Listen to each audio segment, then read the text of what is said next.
no! Please, hold your fire. Hold fire! I cannot see. I've been injured. Lost him in. Lost him in. Medical officer Ratchet. I'm a friend. Hello everybody, Master Prime here, back with another video, and today we are going to be doing something a little special that someone in the comments wanted. So I'm going to do this, and then after this I'm going to take a break, and when more information about the new movie comes out, I'll do stuff about that. But all I can tell you right now about that movie is it's going to be good, and it's going to be good. And the title is Rise of the Beasts. And it comes out in 2022. Next year. Yeah.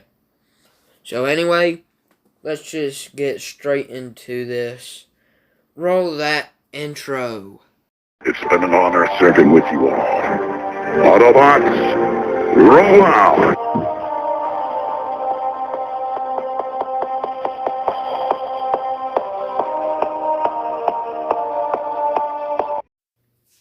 So Ratchet crashes down to Earth with the rest of the Autobots. He crashes into this one place, which looks like a restaurant or coffee shop.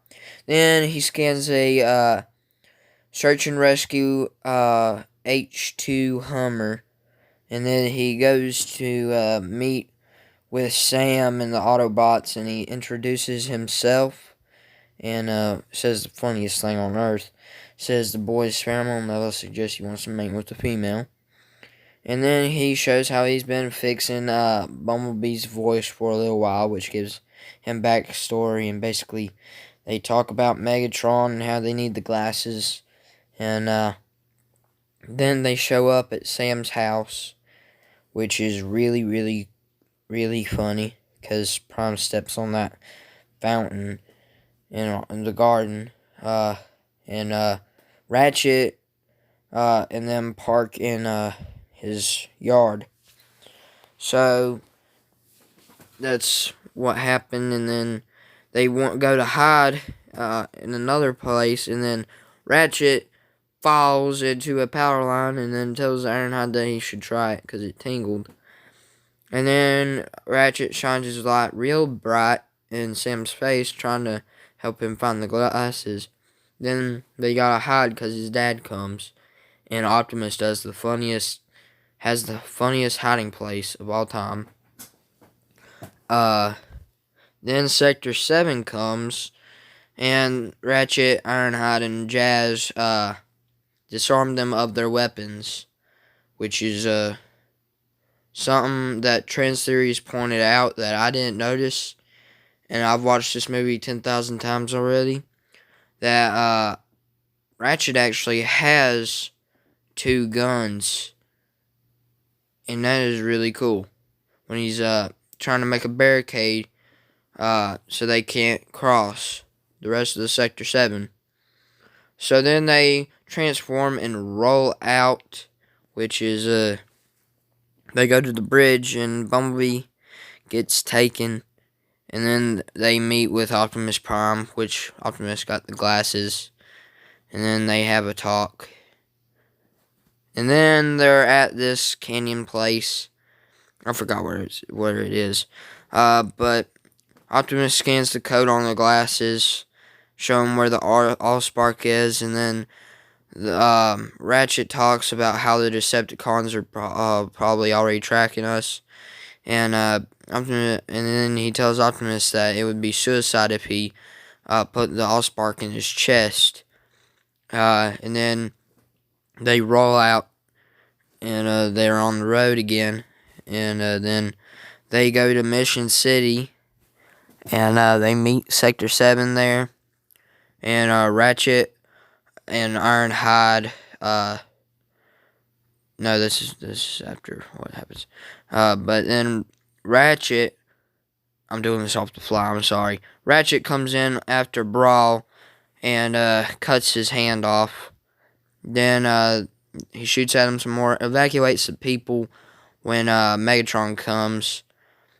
And then they tell Sam to get to the building. They cover fire with Sam. And then they run with Sam.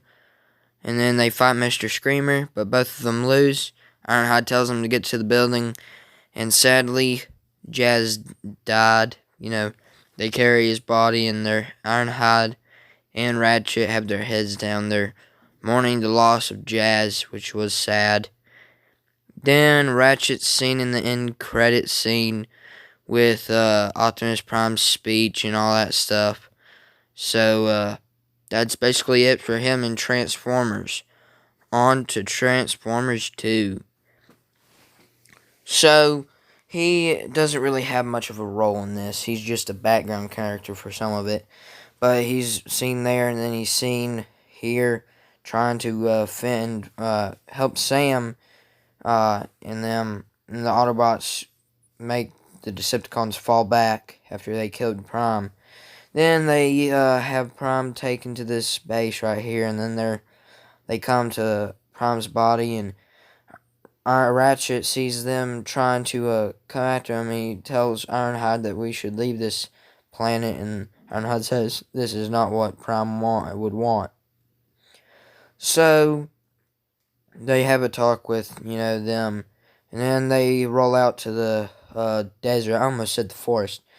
And then they talk about the plan, and then he starts shooting and stuff, and he's basically a background character in this until they have to put Jetfire's parts on Prime. And that's basically it for Ratchet and Revenge of the Fallen. I'm sorry, I can't speak today. That's why I'm going because I can't speak. I'm trying to refresh my mind. I'm doing this on the fly. Then, here's for Dark of the Moon. He goes with Prime. Then he's seen at the air base. He doesn't have much of a role in this either. They talk about how they didn't know about that stuff on the Ark. They should have told him and stuff. And then Ratchet goes with Prime on the Xanthium. I was just thinking about the ship name. Goes with him on the Xanthium. And then they find Sentinel. And they bring him with them. And Ratchet examines one of the pillars. And that was the control pillar. And when I was young and watched this movie, I didn't know that until I was 10 or so, and I watched this when I was like 4, I think. And anyway, let's get that out of the way. They revive Sentinel, and then they gotta be transported onto the Xanthium again because Sentinel told them that if they want to survive, then they gotta exile the Autobots, which is sad. When I was little, I didn't know what was going on.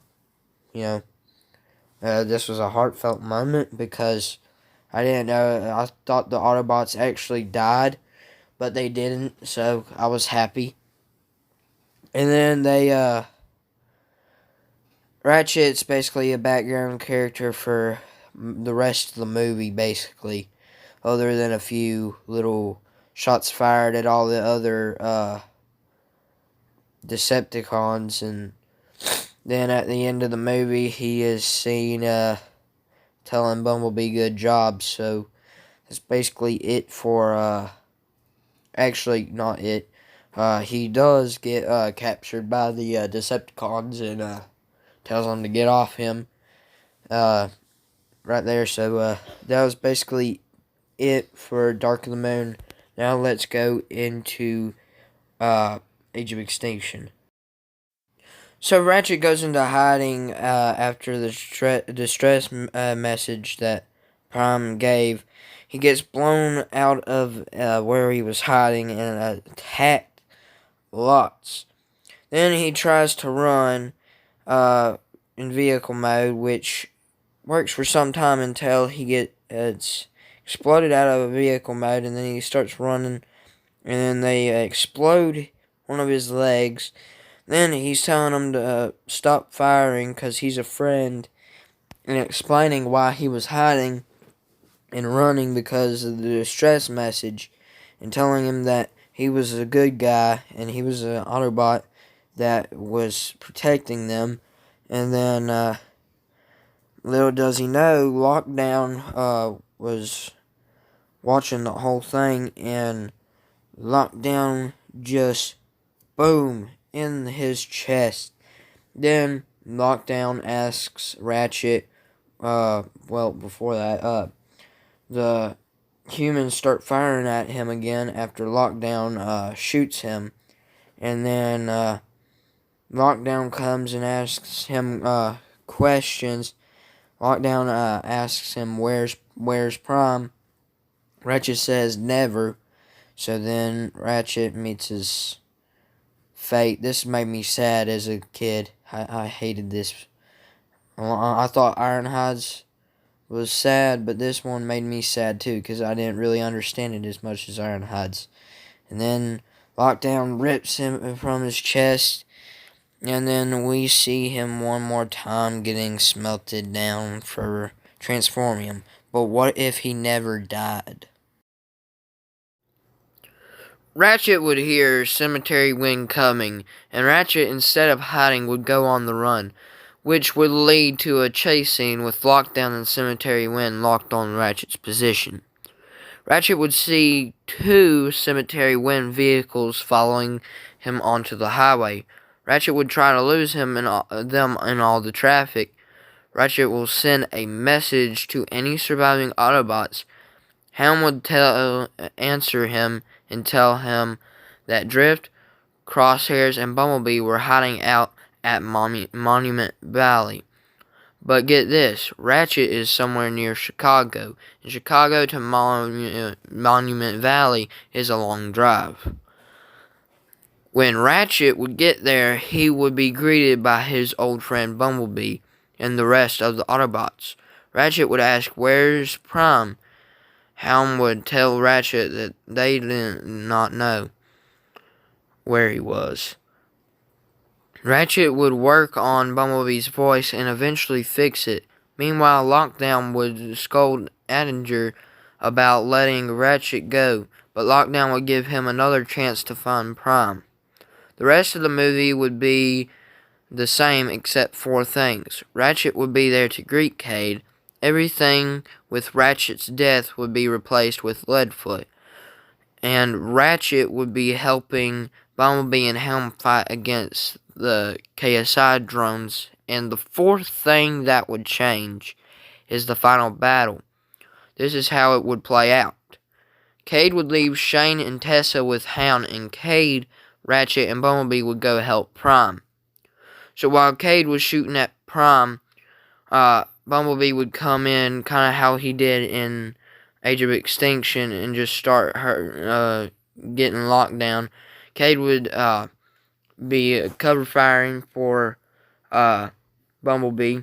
So Cade and Bumblebee would basically be shooting Lockdown, and Ratchet would be pulling the sword out of Optimus. And then once Ratchet pulled the sword out of Optimus, while Bumblebee and Cade was on the ground, and Lockdown was about to kill them, Optimus would go in and stab him right in the chest, kind of how he did in Age of Extinction, and then he would say honor to the end. Then they would all leave before Lockdown's bomb went off, and then that would be it for Age of Extinction, except for the, final scene. Ratchet would be there. So that's it for Age of Extinction. Now going on to Transformers The Last Night. So at the beginning of the movie, Ratchet would be at the junkyard. Then when they heard that the Decepticons were coming, he would decide to stay with Hound. Megatron and the Decepticons would then come and see Ratchet. Hound would start shooting at them, and then, but before that, Ratchet would exchange some words with Megatron. Then, Megatron would tell Ratchet to tell him where the Autobots were, so Ratchet and him would lead them into a trap. So once Hound and Ratchet were at a safe distance, Cade would pull the pin, causing the explosives to go off on the Decepticons. So when the Decepticons started chasing after Cade and Izzy, I think that's her name, Ratchet would come in after Barricade, and Ratchet would then start shooting Barricade, which would cause Barricade to untransform and fly back into Grimlock.